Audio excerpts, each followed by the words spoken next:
So today I will show you how I make my atmospheres. I will open up a track of mine again.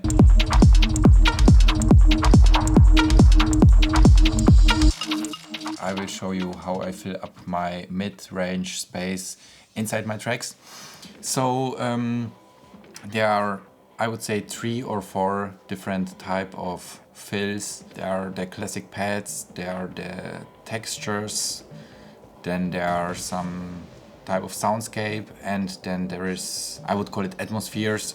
So all types of this stuff are doing pretty the same. They are filling up the mid-range space of your track and bring some movement to it, bring some life to it, and also some emotions if you use some tonal pads or atmospheres. So yeah, we dive into Ableton Live. I will play the loop first.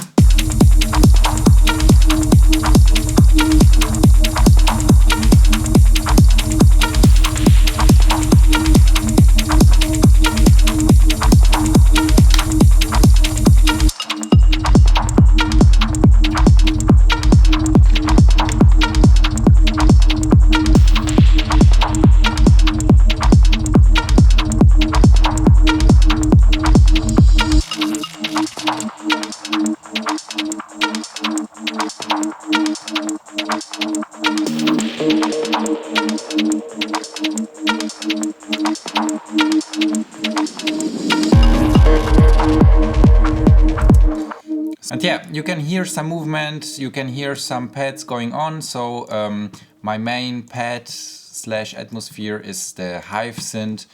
I've chosen a preset called Noise Pad right here, adjust it a little bit. You can play with the filterings and stuff, be creative and make it your own. And in the pad section, I try always to bring also some rhythm to that. So if we check the MIDI, I'm not playing a usual chord, but I try to create some sort of rhythm. So if we give it a listen in solo mode,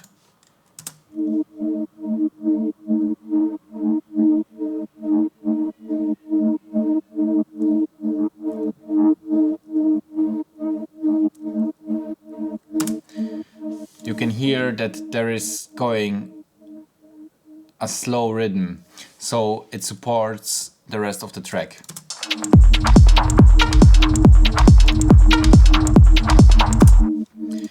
Then I've played only one note, but I try to make it a bit more dissonant, so I also add a note by -6 steps, so I get some kind of a chord and give it a bit of more of a dissonant feel, because without this one it sounds like this.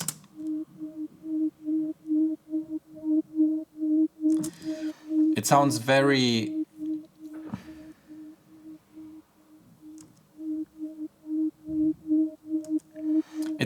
soft, and it's also in sine wave, so there are no upper harmonics at all. So if I add an extra note by -6, I get a dissonant character and also more harmonics in the mids. Then I add some distortion with the Decapitator. The Decapitator is one of my favorite plugins when it comes to distortion or saturation. The Decapitator is absolute banger of plugin. I overdrive the pad pretty hard right here because, as I said, it's a sine wave kind of synth pad, and I just need some bit more upper harmonics right there, so I add some saturation to get it more hearable and more in the foreground. Then I made a low cut right here, because we have some shit going on here in the bottom of the spectrum, and we don't need that, definitely, so I cut it off. Then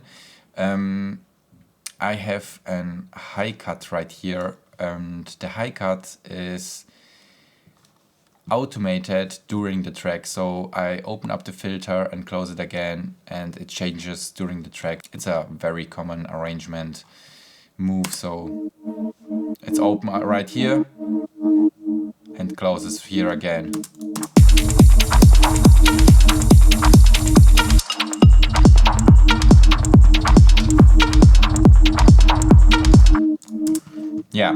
Then I add a phaser flanger from Ableton's stock library.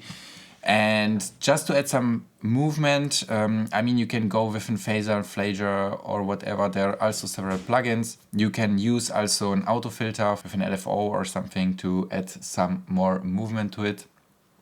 But in this case, I've chosen the flanger.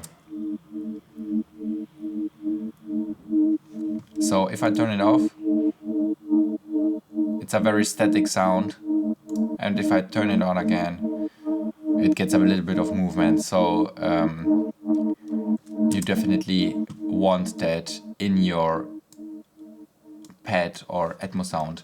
If you check the auto filter, I show you also a pretty common trick of mine.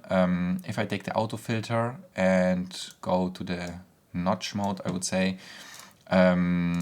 you can create some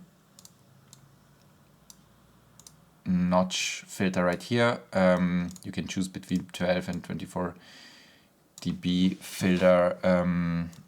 For now I take this one, I put it around 1K, then add an LFO right here, and now if I play it, it works a bit like a phaser and adds some movement to the pad.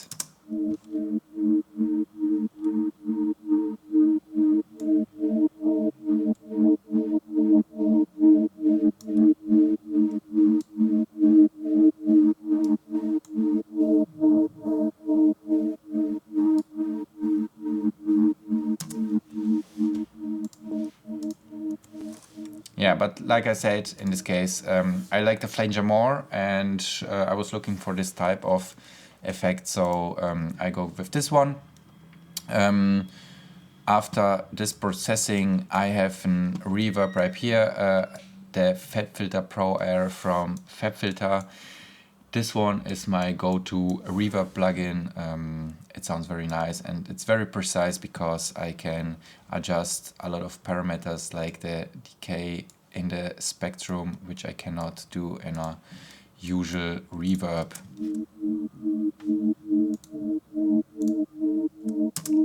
So yeah, this one's it. And after it, some sidechain.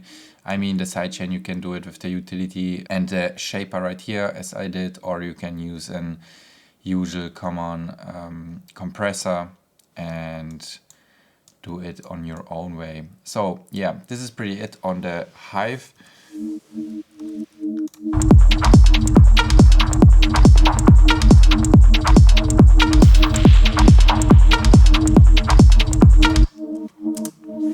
What I also usually do is to reduce the stereo width on the pad, because the pad gets very wide and very fills up all of the space, and sometimes it's just too much. So I reduce the stereo width and leave some space for maybe a synth or any other kind of sounds which I need to. In this track there is no other, there is a very basic synth shot. And the synth shot does not need a lot of space at all, and all the drums and stuff, they are panned a bit, but they are playing in the upper harmonics, so there is a lot of space in the stereo fields in the mids. So I was not reducing the stereo width on this one because there was enough space, so I wanted to fill the space, so this is why I leave it like this. But in the most cases, like 90%, I reduce it like to 50 or 60% to have enough space for the other synths or other stuff going on in the track.